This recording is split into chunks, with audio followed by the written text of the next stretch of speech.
Unified 911, anong matutulong namin sa'yo? Anya ti maitulong mi ken kapo. Anong may tatabang ko sa Unsay imo? akong ikatabang nimo? Ngini makadabang namisal ka no. Sa anumang wika o dialekto, may tulong na darating sa iyo.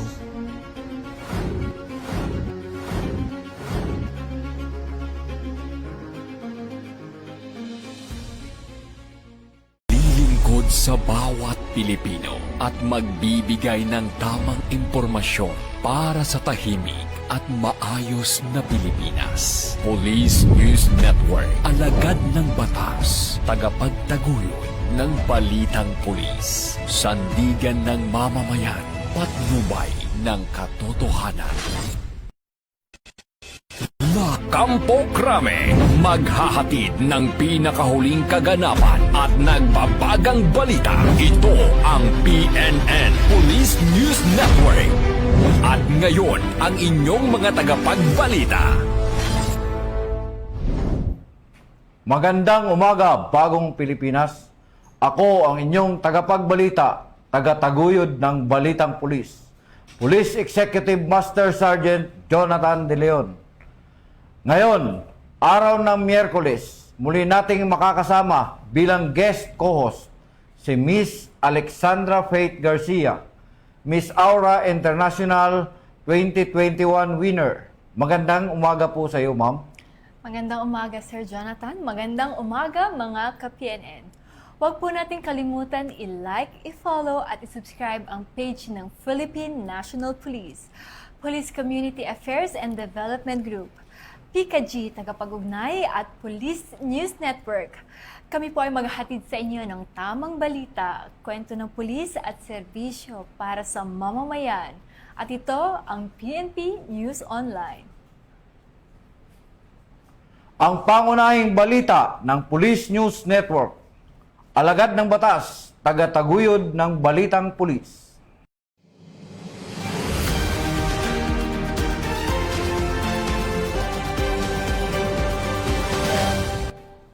Narito ang mga balitang hatid ng ating PNN correspondents mula sa iba't ibang panig ng bansa.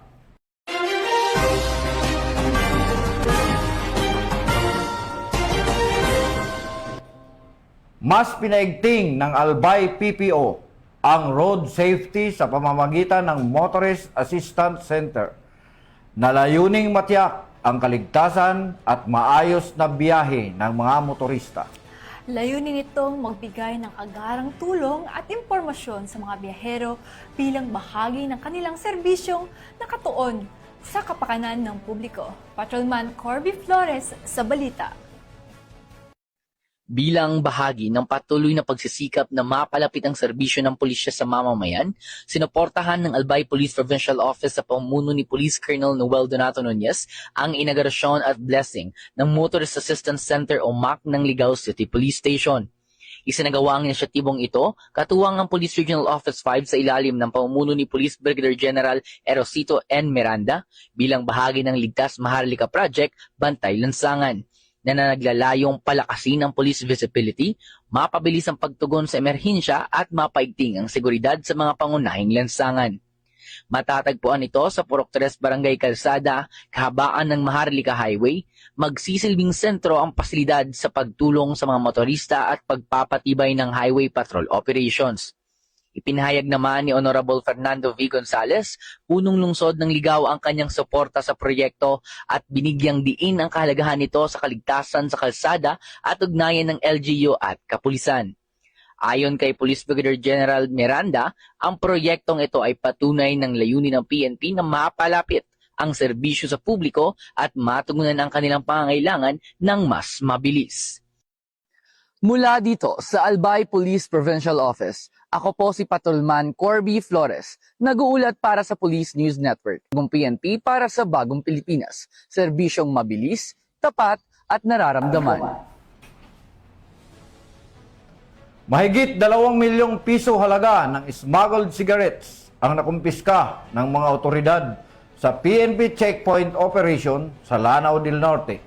Ayon sa ulat, natuklasan ng mga kontrabadong sigarilyo sa isinagawang inspeksyon bilang bahagi ng pinaigting ng kampanya laban sa smuggling at iba pang ilegal na aktibidad. Ang detalye ng balita mula kay Patrolman Kim Luna. Mahigit 2 milyong pisong halaga ng pinaghihinalaang smuggled cigarettes ang nasamsam ng mga otoridad sa 3 magkakahiwalay na checkpoints operations sa Lanao del Norte. Kabuuang 3,086 rims ng kontrabandong sigarilyo ang nakupiska sa sunod-sunod na operations noong Hunyo 19 hanggang Hunyo 21. Sa unang operasyon sa Pantal Regional Border Control Point noong Hunyo 19, naharang ng mga otoridad ang isang puting Mitsubishi vehicle mula Marawi City patungong Iligan City. Natuklasan sa loob ng sasakyan ang 536 rims ng Canon cigarettes na nagkakahalaga na mahigit 428,000 pesos. Naaresto ang 3 sakay na sasakyan na kinilala silang alias Zef, alias Lon at alias Boboy matapos mabigong magpakita ng legal na dokumento para sa kanilang kargamento. Samantala, noong Hunyo 20 taong kasalukuyan sa Barangay Samburon, Linamon, Lanao del Norte, nasita ang isang Isuzu dropside truck matapos mapansing hindi nakasuot ng seatbelt ang pasahero. Sa masusing inspeksyon, tumambad sa mga kapulisan ang 1,750 rims ng Berlin cigarettes na may tinatayang halaga na 1.4 million pesos. Nabigong magpakita ng kaukulang dokumento ang driver na sina alias Leon at kanyang kasamang alias Leo. Kinabukasan, Hunyo 21 taong kasalukuyan, isa namang operasyon ang isinagawa ng Barangay Libertad, Kulambugan, Lanao del Norte. Nahuli rito ang isang Kia Bongo truck na may kargang 800 rims ng Boss cigarettes na nagkakahalaga ng 640,000 pesos. Lula ng sasakyan sina alias Alcader at alias Alshamer na kapwa na bigong magpakita ng legal na dokumento para sa kanilang kargamento. Sa kabuuan, umabot sa 2.46 million pesos ang halaga ng mga nakumpiskang smuggled cigarettes sa 3 operasyon. Patuloy ang mahigpit at checkpoint operations sa mga otoridad sa Lanao del Norte upang mapigilan ang pagpasok at pagbiyahe ng mga kontrabando. Ito ang bagong PNP para sa bagong Pilipinas. Serbisyong mabilis, tapat at nararamdaman. Mula dito sa Lanao del Norte Police Official Office, ako yung PNN Correspondent, Patrolman Kim Luna, alagad na batas, tagataguyod ng Balitang Pulis. Isang lalaki ang naaresto sa isinagawang buy-bust operation ng mga otoridad sa Ginubatan, Albay. Sa naturang operasyon, nakumpiska ang hinihinalang ilegal na droga at inihahanda na mga kaso ang kaukulang kaso laban sa otoridad. Isang lalaki ang naaresto sa isinagawang buy-bust operation ng pinagsanib na puwersa ng kapulisan ng Albay at PDEA sa Ginubatan, Albay. Ang suspect ay kinilala sa alias na Ramon, 43 taong gulang at residente ng nasabing bayan ay nadakip sa operasyon na pinangunahan ng Ginubatan Municipal Police Station, katuwang ang 1st Albay Provincial Mobile Force Company at ng PDEA Team Albay. Nakumpiska mula sa suspect ang isang sachet ng hinihinalang shabu na may bigat na humigit kumulang 0.0075 na gramo na nagkakahalaga ng 510 pesos na siyang biniling drogas sa operasyon. At 6 pang sachet na may kabuang tinatayang bigat na 5.8 gramo na may halagang aabot sa 39,440 pesos. Na-recover din ng isang tunay na 500 peso bill na ginamit bilang buy-bust money at isang coin purse. Sa kasalukuyan, nasa kustodiya na ng Ginubatan Municipal Police Station ang suspect at mga nakumpiskang ebidensya para sa kaukulang disposisyon. Isa sa ilalim ito sa masusing investigasyon at paghahain ng kasong paglabag sa Republic Act 9165 o Comprehensive Dangerous Drugs Act of 2002. Mula dito sa Albay Police Provincial Office, ako po si Patrolman Corby Flores, nag-uulat para sa Police News Network. PNP para sa bagong Pilipinas. Serbisyong mabilis, tapat at nararamdaman. Naaresto ang isang lalaki sa isinagawang search warrant operation sa Makilala, Cotabato na nagresulta sa pagkakakumpiska ng ilegal na baril, bala at isang granada. Ayon sa mga otoridad, bahagi ang operasyon ng pinaigting na kampanya laban sa loose firearms at iba pang paglabag sa batas na nagbabanta sa kapayapaan at seguridad ng komunidad. Ang detalye ng balita mula kay Police Corporal Bernadette Camino. Arestado ang 53 anyos na si alias Mama, residente ng Barangay Indangan, Makilala, Cotabato, matapos isilbi ng mga otoridad ang search warrant sa kanyang bahay alas 12:49 ng madaling araw ng Hunyo 22 na kasalukuyang taon. Pinangunahan ng Cotabato Police Provincial Office, Provincial Police Drug Enforcement Unit ang operasyon katuwang ang mga tauhan na Makilala Municipal Police Station, CPPO-PIU at 1st CPMFC. Bitbit ng mga operatiba ang search warrant number SWKID 1033-2026 na inilabas ng Regional Trial Court Branch 23 sa Kidapawan City, kaugnay ng paglabag sa Republic Act 10591 o ang Comprehensive Firearms and Ammunition Regulation Act. Sa isinagawang paghahalughog, tumambad sa mga pulis ang samot-saring armas at bala, kabilang sa mga nasamsam ang isang .357 Magnum revolver, isang 38 revolver, isang 12-gauge shotgun at iba't ibang live ammunition para sa mga naturang armas. Mas ikinabahala ng mga otoridad pagkaka-recover ng isang fragmentation hand grenade na may tuturing na malaking banta sa seguridad ng komunidad. Isinagawa ang inventory at pagmamarka ng mga ebidensya sa lugar ng operasyon sa harap ng suspect at mga witness mula sa barangay at media. Ang lahat ng nakumpiskang ebidensya ay ihaharap sa korte bago dalhin sa Provincial Forensic Unit para sa ballistic examination. Samantala, nasa kustodiya na ng pulisya ang suspect habang inihahanda ang kasong paglabag sa RA 10591 laban sa kanya. Mula dito sa Cotabato Police Provincial Office, ako po si Police Corporal Bernadette Himalaya Camino, nag-uulat mula sa Police News Network. Bagong PNP para sa bagong Pilipinas, serbisyong mabilis, tapat at nararamdaman. Naghatid ng livelihood training sa mga residente ng Mercedes, Camarines Norte ang Regional Public Safety Battalion, Camarines Norte PPO. Katuwang ang Company Advisory Group for Police Transformation Development. Layunin ng naturang programa na palakasin ang kakayahan ng mga benepisyaryo sa paghahanap buhay at pagbibigay ng karagdagang hanap buhay sa mga residente. Narito ang magandang balita mula kay NUP Catherine Bayot lang. Nagsagawa ng livelihood training on meat processing ang Camarines Norte 1st Provincial Mobile Force Company katuwang ang Company Advisory Group for Police Transformation and Development o CAG-PTD sa Barangay Taro, Mercedes, Camarines Norte nitong Hunyo taong kasalukuyan. Ito po ay tulong namin sa PNP bilang CAG-PTD sa patrol plan na 2030 ng ating Pambansang Kapulisan ng Pilipinas. Layunin ng aktibidad na mabigyan ng karagdagang kaalaman at kasanayan ng mga residente sa pagproseso ng karne upang mapalawak ang kanilang kabuhayan at mapalakas ang kanilang kakayahang kumita. Dinaluhan ito ng mga piling residente mula sa dalawang revitalized police sa barangay o RPSB areas of operation. Nagpapasalamat po kami sa mga kapulisan dahil dinala po nila dito ang programang ito. Pati po sa CAG-PTV. Salamat pong marami sa inyo. Ayon sa mga tagapangasiwa, bahagi ito ng patuloy na programa ng Camarines Norte Police Provincial Office na naglalayong hindi lamang mapanatili ang kapayapaan at kaayusan, kundi makatulong din sa pagpapaunlad ng kabuhayan ng komunidad sa pamamagitan ng mga makabuluhang pagsasanay at pakikipag-ugnayan sa mga mamamayan. Patunay ito na ang kapulisan ay nananatiling katuwang ng mamamayan sa pagsulong ng mas matatag, mas maunlad at mas may kakayahan na pamayanan. Dito sa Camarines Norte Police Provincial Office, ako po si NUP Catherine Bayot lang, nag-uulat para sa Police News Network. Bagong PNP para sa bagong Pilipinas, serbisyong mabilis, tapat at nararamdaman. At sa ating huling balita, isang wanted person na may kinakaharap na kasong lasciviousness, conduct and naresto ng MARPSA RMU-5 sa isinagawang operasyon sa Tinambak, Camarines Sur. Ang pag-aresto sa suspect ay mandato ng pulisya na ipinapat ang batas upang tiyakin na maihatid ang hustisya sa naging biktima nito. Police Staff Sergeant Joel Murillo sa report.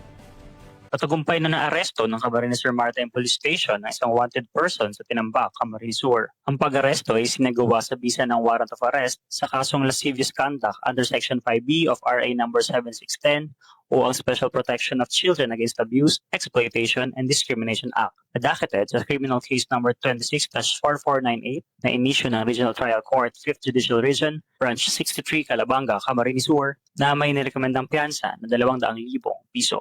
Pinaalam sa naaresto ng individual ang dahilan ng kanyang pagkakaresto at ang kanyang mga karapatang konstitusyonal sa wikang lubos niyang nauunawaan. Dinala siya sa Camarines Sur Maritime Police Station para sa kaukulang dokumentasyon at tamang disposisyon. Patuloy na ginagampanan ng PNP Maritime Group ang mandato nitong tiyakin ng kapayapaan, kaayusan at seguridad sa mga komunidad. Alinsunod sa programang Bagong PNP para sa Bagong Pilipinas, serbisyong mabilis, tapat at nararamdaman. Mula dito sa Camarines Sur Maritime Police Station, ako si Police Staff Sergeant Joel Morino, alagad ng batas, tagataguyod ng Balitang Pulis.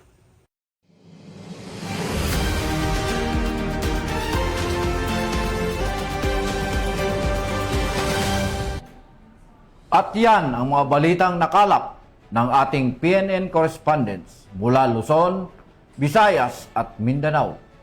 Para sa mas malawak at mabilis na ulat ng mga balita, i-like, i-follow, and share kami sa aming Facebook account ng Police News Network at sa Twitter account para sa mga real-time updates at YouTube channel para sa mga livestream at replays. Manatiling mapagmatyag at laging alamin ang totoo. Sa ngalan ng pamunuan ng Philippine National Police, sa pangunguna ni Chief PNP, Police General Jose Melencio Nartatis Jr. at sa pamumuno ni President Ferdinand Bongbong Marcos Jr., kami ang inyong maglilingkod sa bawat Pilipino at magbibigay ng tamang balansing balita.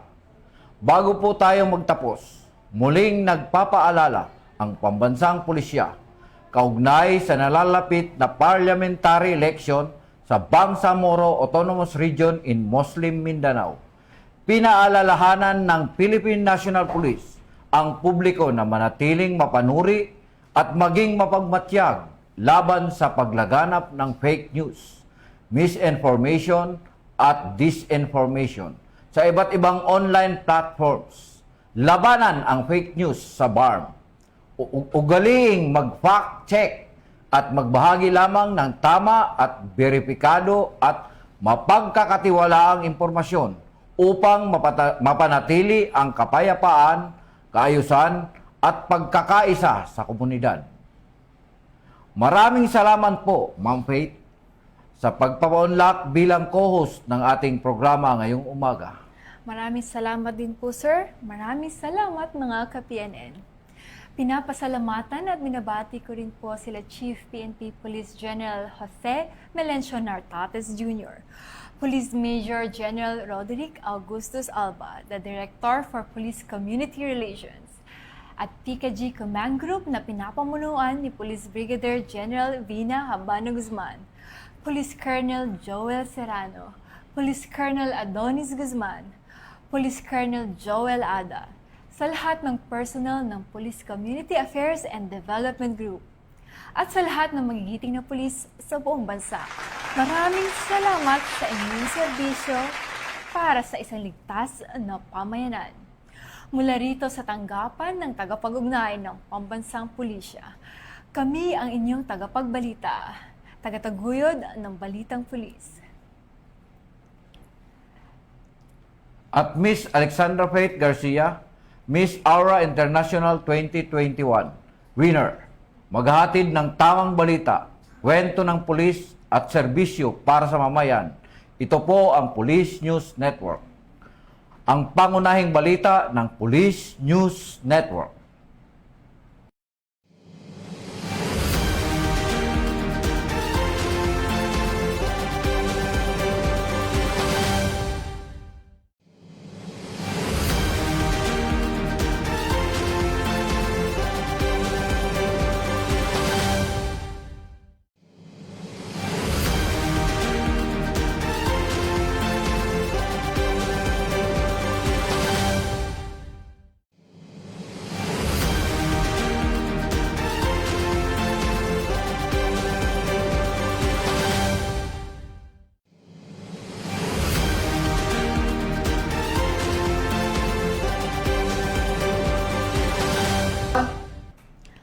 Bagong PNP para sa bagong Pilipinas.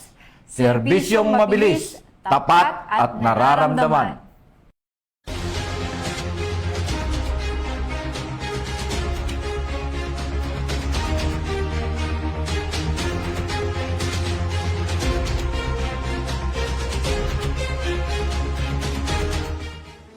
Police News Network, alagad ng batas, tagapagtaguyod ng balitang pulis.